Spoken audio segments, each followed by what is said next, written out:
live todas as terças e sextas a partir das 8 horas aqui no canal. Então já se inscreve e eu te vejo lá. Hipogene Boaches, o lado profano da arte medieval. Falei um pouco errado? Talvez, mas vamos entender a fundo que lado bizarro é esse.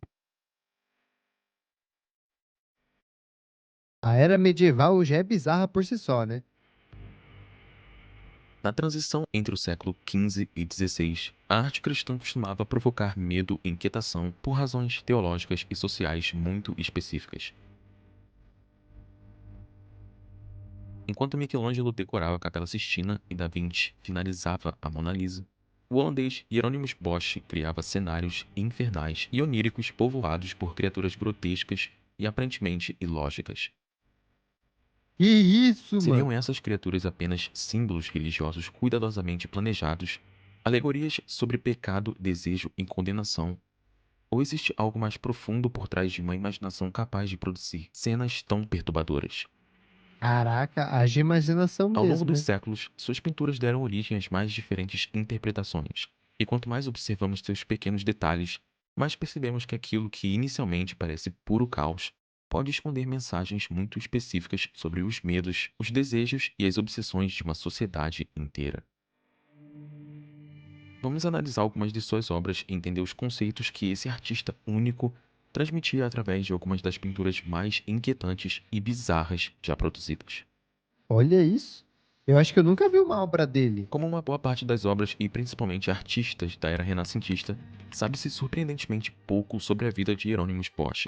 Até mesmo esse retrato é datado de mais ou menos 30 a 40 Nossa, anos até ele após era sua estranho. morte. Não existem cartas pessoais conhecidas, diários ou textos em que ele explique o significado de suas pinturas. O que se sabe é que ele nasceu por volta de 1450, provavelmente na cidade de Hertogenbosch, nos atuais Países Baixos, onde passou praticamente toda a sua vida. Seu verdadeiro nome Beleza. era Hieronymus van Hecken, mas ele adotaria o nome Bosch em referência à própria cidade onde viveu e trabalhou, nascendo em uma família de pintores, onde seu pai, seu avô e outros parentes estavam ligados a esse ofício. Olha que bigodão. No final da Idade Média, a morte não era uma ideia distante. Pecado, salvação, purgatório, juízo final e a possibilidade de uma eternidade no inferno faziam parte do imaginário religioso europeu. Mais de um século atrás, Dante já havia criado essa descrição perfeita na sua obra A Divina Comédia, retratando fielmente Divina a profunda Comédia. angústia religiosa dessa época. A crença de que o mal assumia forma e vivia disfarçado entre a população era comum. Essa ideia impulsionou as primeiras caças às bruxas na Europa, um fenômeno que se intensificaria drasticamente nos séculos seguintes. Ô, pior que esse negócio de bruxa era bizarro, né, velho? Porque, tipo assim, a rapaziada só, só via algo meio diferente e falava. Então você quer virar camisa de saudade? Pra fogueira! Sendo que, tipo assim, nada aconteceu. Tá ligado? É só brisa dos caras porque eles são arcaicos. Olha a monetização. Pior que quando se trata sobre arte, né? Quadros e tudo mais, o YouTube é mais de boa, mano. Dá pra mostrar mais livre. Bosch viveu nessa época, marcado por uma religiosidade intensa, na qual a fé e o temor da condenação caminhavam lado Olha que a quadro lado. estranho. Esse contexto parece ter deixado uma marca profunda no artista, refletida na presença constante de temas como o pecado, o julgamento e a punição em suas obras. Uma das mais famosas de Bosch é O Jardim das Delícias Terrenas. A pintura é um tríptico, ou seja, é formada por 3 painéis, cada um apresentando uma cena diferente e repleta de elementos curiosos. No painel da Que esquerda, isso? Bosch representa o Jardim do Éden, Esse deve ser o mais inspirado na bizarro, né? história bíblica de Adão e Eva. À primeira vista, encontramos animais conhecidos como elefantes e girafas, mas ao observar a cena com mais atenção, começam a surgir criaturas muito mais estranhas. Entre elas está uma espécie de cachorro Olha que isso. caminha sobre 2 patas, além de Que seres negócio grotescos bizarro. e répteis com várias cabeças que aparecem em meio à paisagem. Esses detalhes fazem com que até mesmo o paraíso pareça um lugar medonho. Há algo de estranho e perturbador, como se Bosch estivesse dando sinais do caos Olha, 3 representados cabeças. nas obras seguintes. No painel central, a cena muda completamente. Centenas de figuras humanas nuas ocupam um enorme jardim, se divertindo e buscando diferentes formas de prazer. Peixe. No fundo da pintura, enormes estruturas de aparências orgânicas anormais compõem a paisagem, como se estivéssemos diante de algo distópico e medonho ao mesmo tempo. Cara, de verdade mesmo. O humano tem que ter uma imaginação fértil gigantesca, né? Porque você vê e relembrar de coisas, filmes, séries que você viu é um negócio. Agora, você tá em 1900 e bolinha, 1800 e bolinha, e fazer esses negócios aqui, nessas pinturas, só da cabeça? Quanto mais se observa, mais detalhes em comum começam a aparecer. Pessoas entrando em uma espécie de ovo gigante, como um casulo ou Ó, algo comendo parecido. uva. Uma coruja com várias pernas que parece estar dançando e até um pequeno unicórnio com traços que lembram as de um felino, a de um gato.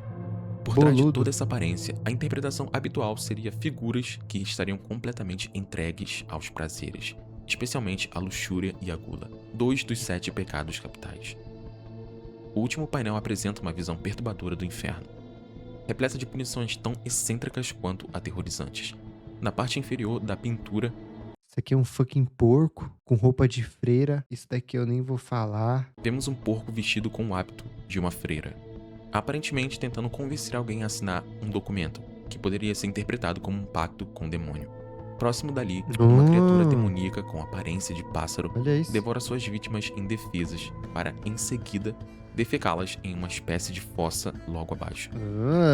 Em outra parte da cena, encontramos uma espécie de mestre de coro demoníaco conduzindo uma música fúnebre, enquanto um homem é crucificado sobre uma enorme harpa. Curiosamente, também parece haver uma partitura musical sendo marcada nas nádegas de uma das figuras. Nossa, mas como é que o cara consegue fazer um detalhe assim em um quadro gigantesco? Algumas pessoas chegaram até mesmo a transformar essas notas em música, e o resultado soa mais ou menos desse jeito. Olha, vai tocar música.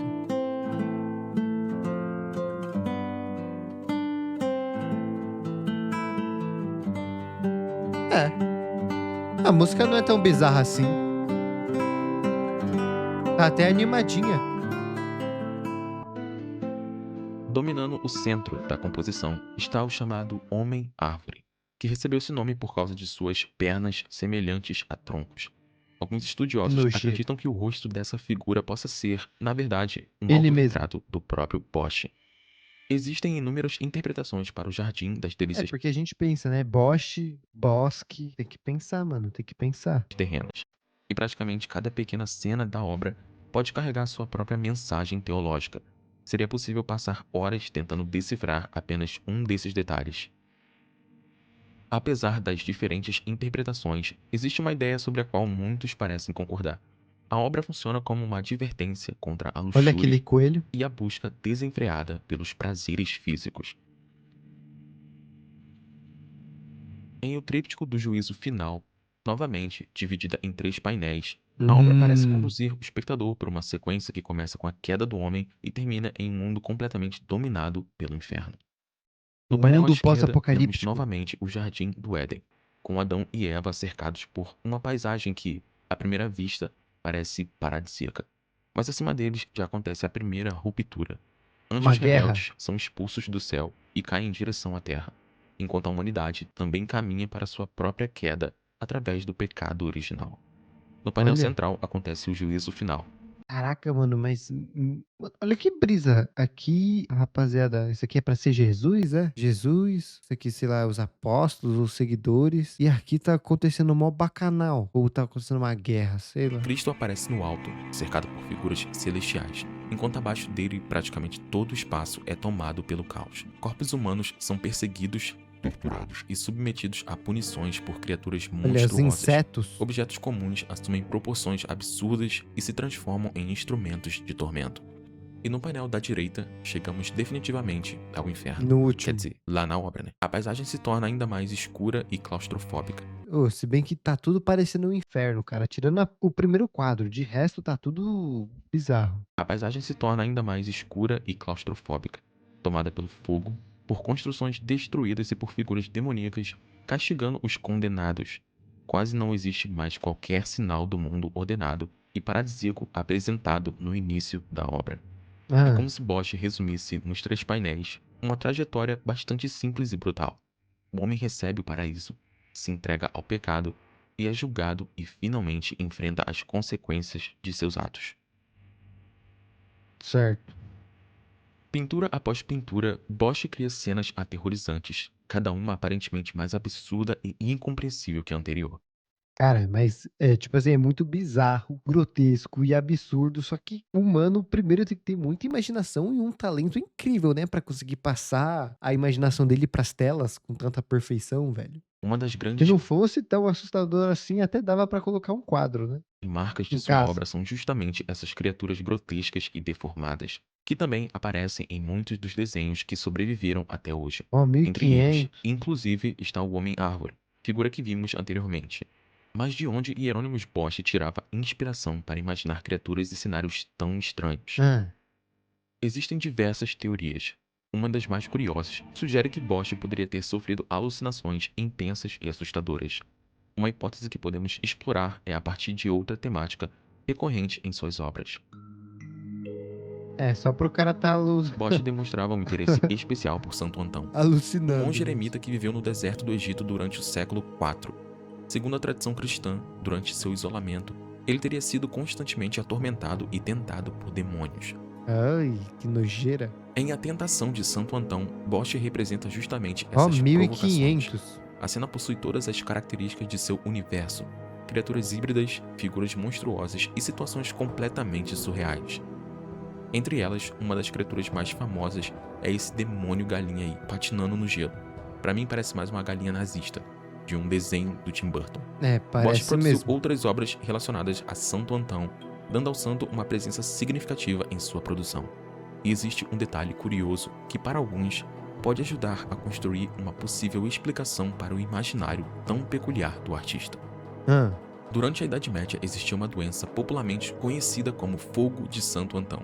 Ela podia ser provocada pelo consumo de cereais, principalmente centeio, contaminados pelos esporão do centeio, um fungo tóxico conhecido como ergot. A intoxicação Nossa, o negócio é bem específico, hein? podia provocar feridas, convulsões e uma intensa sensação de queimadura nos membros e extremidades. Mas havia ainda outro efeito particularmente perturbador: Alucinações. intensas que podiam durar horas.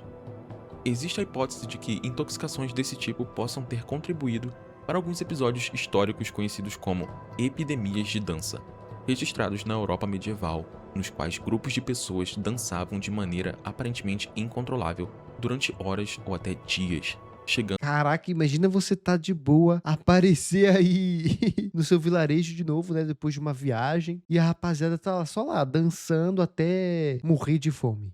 em alguns relatos à exaustão extrema. Séculos mais tarde, a relação entre ergot e substâncias alucinógenas ganharia um significado ainda mais curioso. No século XX, compostos derivados do fungo foram utilizados no desenvolvimento da dietilamida, do ácido lisérgico, mais conhecido como LSD. Alguns acreditam que o próprio Bosch possa ter sofrido do fogo de Santo Antão e que suas pinturas teriam sido parcialmente inspiradas pelas alucinações provocadas pela doença.